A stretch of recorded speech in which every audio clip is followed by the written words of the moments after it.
ভারত এবং পাকিস্তান দুদিক থেকে বাংলাদেশ কতটা হুমকির মধ্যে রয়েছে তাও আমরা বেশ আঁচ করতে পারছি। একই সঙ্গে রয়েছে ডিপ স্টেটের খেলা যুক্তরাষ্ট্রের জায়গা থেকে।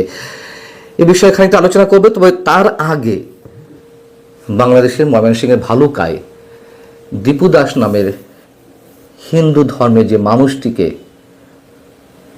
পিটিয়ে হত্যা করে গাছের সঙ্গে ঝুলিয়ে আবার পোড়ানো হলো নৃশংসভাবে, সে বিষয়ে একটু আলোচনা করতে চাই। এই জন্য যে দীপু দাসের এই হত্যাকাণ্ডকে ঘিরে ভারতে তোলপাড় শুরু হয়েছে। একটা উগ্রবাদী গোষ্ঠী তারা এটিকে ইস্যু করে বাংলাদেশের বিভিন্ন দূতাবাসে উপদূতাবাসে আক্রমণ করার চেষ্টা করছেন।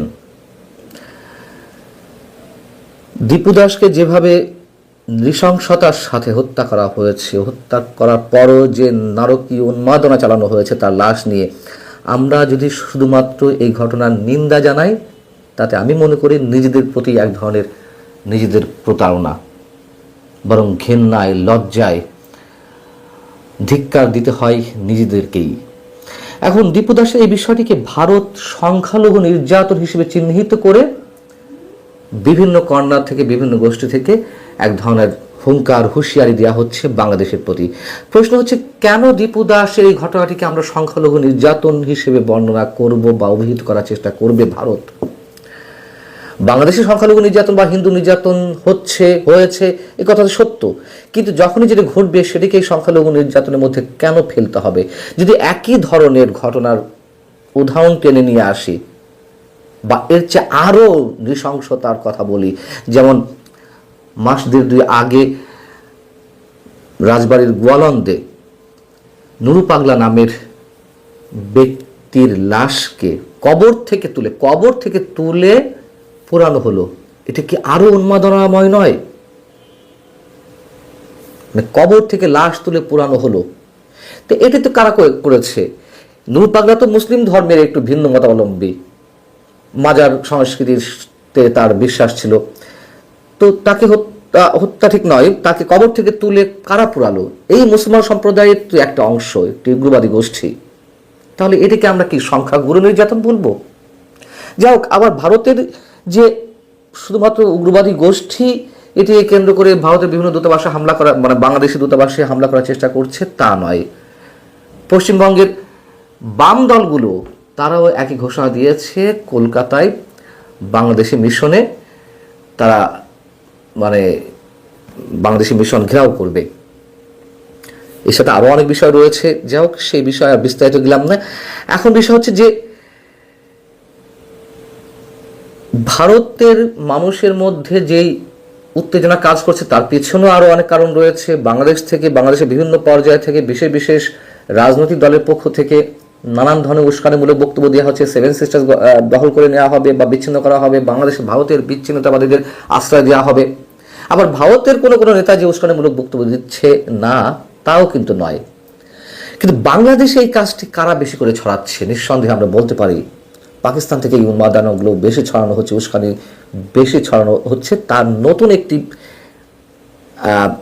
উদাহরণ আমাদের সামনে এসে উপস্থিত হলো মঙ্গলবার ভারত পাকিস্তানের ক্ষমতাসীন মুসলিম লীগ নওয়াজ শরীফের যে মুসলিম লীগ, তার এক নেতা হুঁশিয়ারি উচ্চারণ করেছে, হুঙ্কার ছেড়েছে, ভারত যদি বাংলাদেশে নজর দেয় তাহলে পাকিস্তান মিসাইল অ্যাটাক করবে ভারতে। ভারত পাকিস্তান তাদের যে চিরশত্রুতা চিরবৈরিতা আমরা জানি। পাকিস্তান যদি ভারতে আক্রমণ করতে চায় যে কোনো ইস্যুতে করতেই পারে, বাংলাদেশকে ইস্যু করার কি প্রয়োজন? এখানে বাংলাদেশকে কেন টানা হচ্ছে? বাংলাদেশের প্রতি এত প্রেম পাকিস্তানের, প্রেম একেবারে উতলে পড়ছে। আমরা মাত্র কয়েকদিন আগে যেটির উদাহরণ বা রেফারেন্সের আগেও আমি দিয়েছি একটি কন্টেন্টে, টাইমস অব ইসলামাবাদ পাকিস্তানের একটি গণমাধ্যম, যেটি পাকিস্তানের গোয়েন্দা সংস্থা ISI কর্তৃক নিয়ন্ত্রিত, আমি যতদূর জানি, আমার যদি ভুল না হয়ে থাকে, সেই পত্রিকাতে সেই গণমাধ্যমে কি একটা ভয়ঙ্কর গুজব ছড়ানো হলো যে ভারতের সাথে চলমান সীমান্ত উত্তেজনার মধ্যেই বাংলাদেশ তুরস্কের তৈরি TRG-300 এবং TRG-230 গাইডেড রকেট সিস্টেম ব্যবহার করে তার মানে বাংলাদেশের আর্টিলারি সক্ষমতা বৃদ্ধি করেছে। ভারতের সীমান্তে নাকি বাংলাদেশ যুদ্ধাবস্থার জন্য তৈরি হয়ে গেছে। উস্কানি দিয়ে দিয়ে যে পর্যায়ে নিয়ে যাচ্ছে, শুধু উস্কানি নয়, নানান ধরনের নানান বিষয় নানান অনেক কিছু এখানে আসছে, এমনও তো শোনা যাচ্ছে। আর পাকিস্তানের এরকম একটি গভীর চক্রান্তের ফাঁদে পা দিচ্ছে আমাদের এই বিশেষ বিশেষ কয়েকটি রাজনৈতিক দলের নেতাকর্মীরা। মুসলিম লীগের ওই নেতা নাম কামরান সাইদ ওসমানী।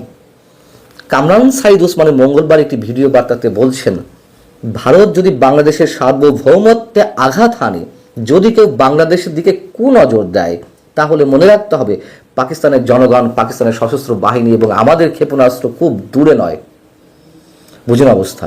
এবং এই নিউজটি ভারতের বিভিন্ন প্রথম সারির বিভিন্ন গণমাধ্যমে বেশ গুরুত্বের সঙ্গে ছাপা হয়েছে। আমাদের নিজস্ব গণমাধ্যমেও এর মধ্যে এটি এসেছে অনলাইন পোর্টালগুলোতে। ওসমানী বলছেন, বাংলাদেশ যদি ভারত অখণ্ড ভারতের চিন্তাভাবনা চাপিয়ে দেওয়ার চেষ্টা করে, তাহলে পাকিস্তান এটি সহ্য করবে না। আহা, কি দরদ!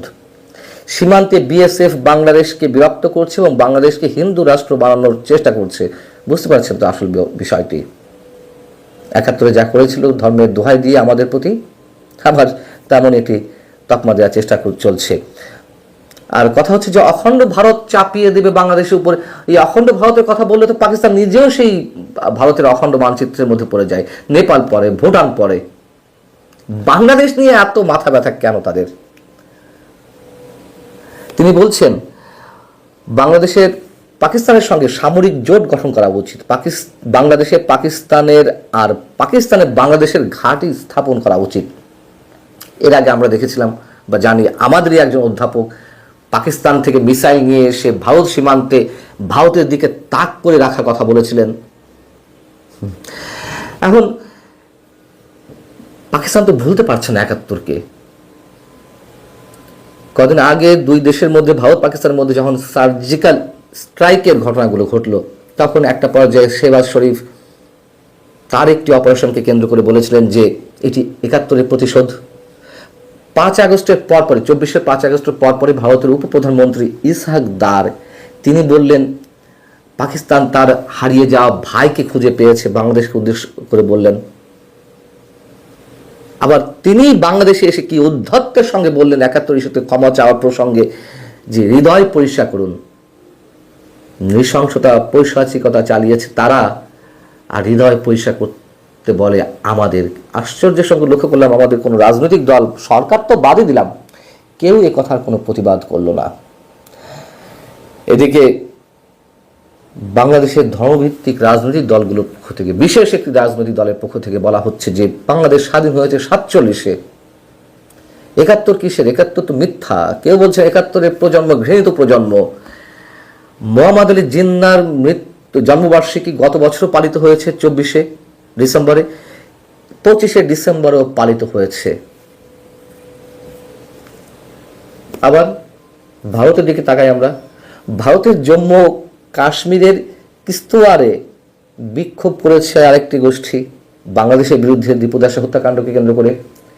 সেখানে জম্মু কাশ্মীরের বিধানসভার বিরোধী দলীয় নেতা সুনীল শর্মা বলছেন, বাংলাদেশ এবং পাকিস্তান নিয়ে তাদের প্রধানমন্ত্রী নরেন্দ্র মোদী চুপ থাকবে না।